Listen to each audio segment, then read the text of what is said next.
ോട്ടെങ്കിലേ അപ്പൊ പല്ലടിച്ച് താഴെ. ഇത് ഇത്ര വലിയ ഇഷ്യൂ ആക്കണം?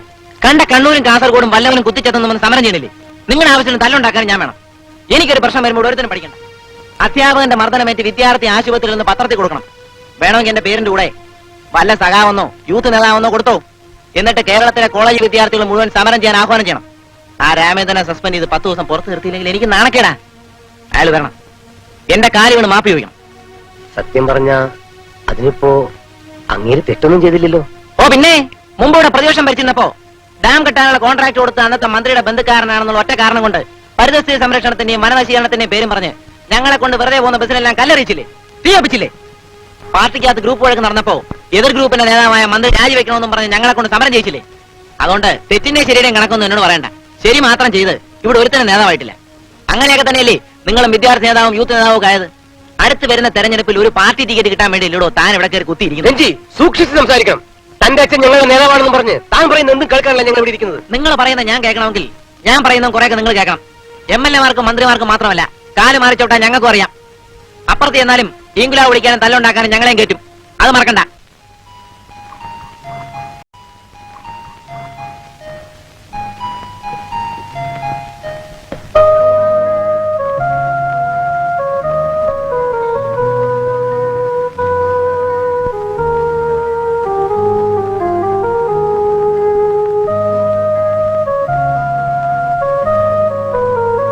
ലക്ഷ്മി എടുത്തി കിടന്നോളൂ, അധികം വൈകില്ല. എന്നാലും കാക്കണ്ട, വാതിലടച്ചോളൂ.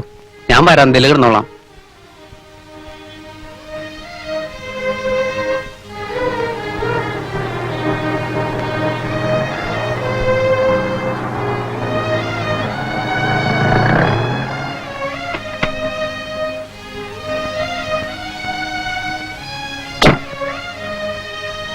അനന്തന്റെ വീട് ഇവിടെയാണോ? ഇതാണ്.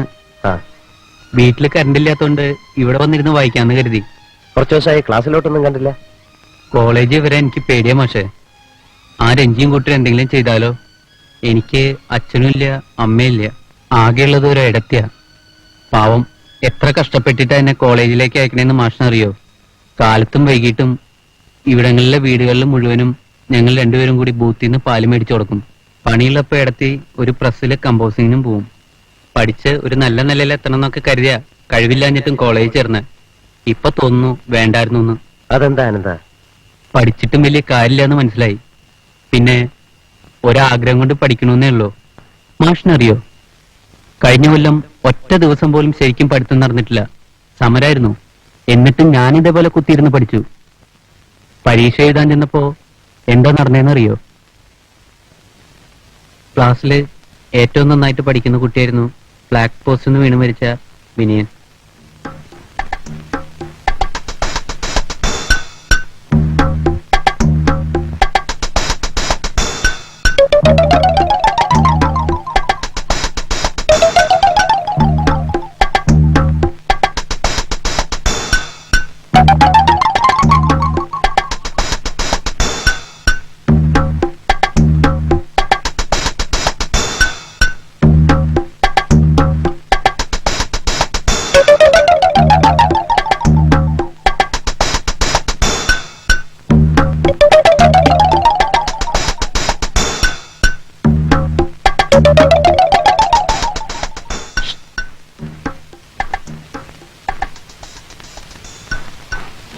ആൻസർ എഴുതിയിട്ടുണ്ട്, നമ്മൾ കൊടുത്താൽ കേട്ടോ.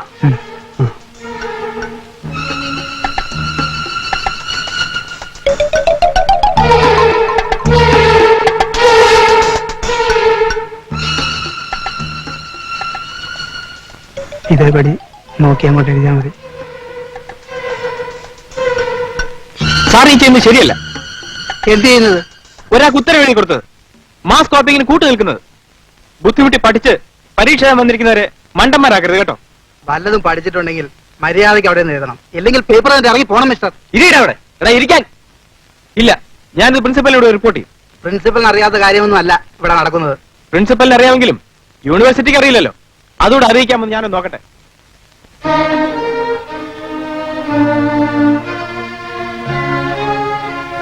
യൂണിവേഴ്സിറ്റി അധികാരികളുടെ ശ്രദ്ധയ്ക്ക് രണ്ടാം വർഷ BA പരീക്ഷ ഇവിടെ നടക്കുകയാണ്.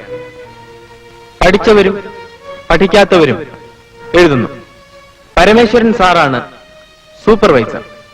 പഠിച്ചവർ ആലോചിച്ച് ഉത്തരം എഴുതുമ്പോൾ പഠിക്കാത്തവർ പുസ്തകം തുറന്നുവച്ച് ഉത്തരം കോപ്പിയടിക്കുന്നു. കണ്ണുദോഷമില്ലാത്ത പരമേശ്വരൻ സാർ കണ്ണടയ്ക്കുന്നു. പ്യൂൺ കയറി വന്ന് ഉത്തരങ്ങൾ എഴുതി തയ്യാറാക്കിയ ഒരു ഉത്തരക്കടലാസ് പരമേശ്വരൻ സാറിനെ ഏൽപ്പിക്കുന്നു. അദ്ദേഹം അത് രഞ്ജിയെ ഏൽപ്പിക്കുന്നു. രഞ്ജിയുടെ കയ്യിൽ നിന്നും എത്ര പണം പരമേശ്വരൻ സാർ വാങ്ങിയിട്ടുണ്ട് എന്ന് എനിക്കറിയില്ല. താൻ അത്രയ്ക്കും കാണാറുണ്ട. Give back my paper. Copy അടിച്ചതിന് തന്നെ പിടിച്ചതായിട്ട് ഇക്കഥ മാറ്റി ഉണ്ടാക്കാൻ എനിക്കറിയാം. Give it. എന്റെ പേപ്പർ ഇങ്ങനെ, എന്റെ ആൻസർ പേപ്പർ ഇങ്ങനെ, എന്റെ പേപ്പർ ഇങ്ങനെ പറഞ്ഞത്. ഞാൻ ഇവിടെ വന്ന് റിപ്പോർട്ട് ചെയ്യും. പേപ്പറിന് വില കൊടുക്കും. ഞാൻ യൂണിവേഴ്സിറ്റി റിപ്പോർട്ട് ചെയ്യും. പരീക്ഷ എഴുതില്ല. ഞാൻ ഈ നാട്ടിൽ അറിയിക്കും. വിടാൻ. എന്നെ വിടാൻ. വിടാൻ എന്നെ. എന്നെ വിടാൻ. Give back my paper. Give back my paper. This is not fair. എന്റെ പേപ്പർ ഇങ്ങനെ ഇടാൻ. I won't allow this. ഇല്ല, ഞാൻ ഇതിന് കൂട്ടിയിരിക്കില്ല. Give back my paper. ഇത് ദ്രോഹമാണ്. No, I won't allow this. താനെന്തിനാ ആവശ്യമില്ലാത്ത കാര്യങ്ങൾ ഇടപെടുന്നത്? സാർ ഇതിന് കൂട്ടു നിൽക്കുകയാണോ? വിനയം പോയിരുന്ന പരീക്ഷ എഴുത്. രാവും പകലും കുത്തിയിരുന്ന് പഠിച്ച് പരീക്ഷ എഴുതാൻ വരുന്ന വിദ്യാർത്ഥികളോട് ചെയ്യുന്ന അനീതിയാണിത്. ഗവൺമെന്റ് പ്രസിൽ നിന്ന് ചോദ്യക്കടലാസ് നേരത്തെ കിട്ടിയിട്ടും അതുപോലും പഠിക്കാൻ കഴിയാത്ത യുവമാർക്ക് ഉത്തരങ്ങൾ എഴുതി കൊടുക്കുക. പിന്നീട് പരീക്ഷ നടത്തുന്ന എന്തിനാണ്? വാങ്ങുന്ന കൈക്കൂലിക്ക് അനുസരിച്ച് മാർക്ക് ലിസ്റ്റും ഡിഗ്രി സർട്ടിഫിക്കറ്റും കൊടുത്താൽ പോരെ? പാവപ്പെട്ട വിദ്യാർത്ഥികൾ ജീവിക്കാൻ ഒരു തൊഴിൽ നേടാനാണ് പഠിച്ച് പരീക്ഷ എഴുതുന്നത്. ഇവന്മാർ അതിനല്ല. ക്ലാസും റാങ്കും മേടിച്ച് ഉയർന്ന ഉദ്യോഗം കരസ്ഥമാക്കി വിവാഹ കമ്പളത്തിൽ വരന്മാരെ വിലയ്ക്ക് വാങ്ങുമ്പോൾ കൂടിയ വിലയ്ക്ക് വിറ്റഴിയാനുള്ള വിൽപ്പന ചരക്കാവാനാണ്. നിങ്ങളൊക്കെ ഇതിന് കൂട്ടുനിന്ന കേരള യൂണിവേഴ്സിറ്റിയുടെ ഡിഗ്രി സർട്ടിഫിക്കറ്റിന് പുല്ലിന്റെ വില പോലും ഉണ്ടാവില്ല. No, I will report this to the university.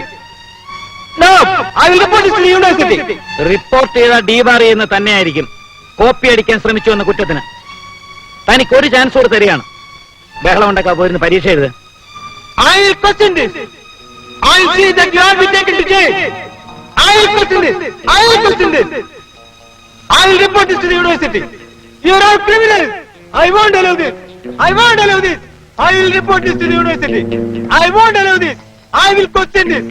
I will question this. I won't allow this. പരീക്ഷ എഴുതാൻ കഴിയാത്തതിലും എക്സാമിൽ നിന്ന് ഡീബാർ ചെയ്തുള്ള വിഷമവും വിനയനുണ്ടായിരുന്നു. രഞ്ജി മെമ്പറായ പാർട്ടിയുടെ എതിർപ്പാർട്ടിയിൽ അയാൾ ചേർന്നു. ഇലക്ഷൻ വന്നു. കോളേജ് യൂണിയൻ ചെയർമാനായി. രഞ്ജിയെയും ഗ്രൂപ്പിനെയും എതിർക്കുകയായിരുന്നു വിനയന്റെ ലക്ഷ്യം. പലതും മറക്കാനായിട്ട് അയാൾ ഡ്രഗ്സ് ഉപയോഗിക്കാൻ തുടങ്ങിയത്. അവസാനം അതൊരു ശീലായി. ഇതെല്ലാം അറിയാമായിരുന്നിട്ടും അനന്തൻ എന്താ അന്ന് രഞ്ജിക്കെതിരെ ഒന്നും പറയാതിരുന്നത്? പറയാതിരുന്നിട്ട് തന്നെ അന്നവര് മാഷപ്പോ വന്നില്ലായിരുന്നെങ്കിൽ അവരെന്നെ ഒരുപക്ഷെ കൊന്നേനെ. അനന്തൻ പേടിക്കണ്ട. നാളെ മുതല് താൻ കോളേജിൽ വരണം. മാഷേ, എനിക്കെന്തെങ്കിലും ആയാല് എന്റെ ചേച്ചിക്ക് ആരും ഉണ്ടാവില്ല. അനന്തനൊന്നും ആവില്ല. ഞാനാ പറയുന്നത്. പഠിക്കണം എന്ന ആഗ്രഹമുള്ള ഒരു വിദ്യാർത്ഥിയെങ്കിലും പഠിപ്പിക്കാൻ എനിക്ക് കഴിയുമെങ്കിൽ അത്രയും മതി അനന്ത എനിക്ക്. താൻ നാളെ കോളേജിൽ വരണം. തന്നെ ഞാൻ പഠിപ്പിക്കും. ഞാനുള്ളിടത്തോളം കാലം തന്നെ ആരും ഒന്നും ചെയ്യില്ല. അനന്തം വരുമോ? ഞാൻ വരാം മാഷേ.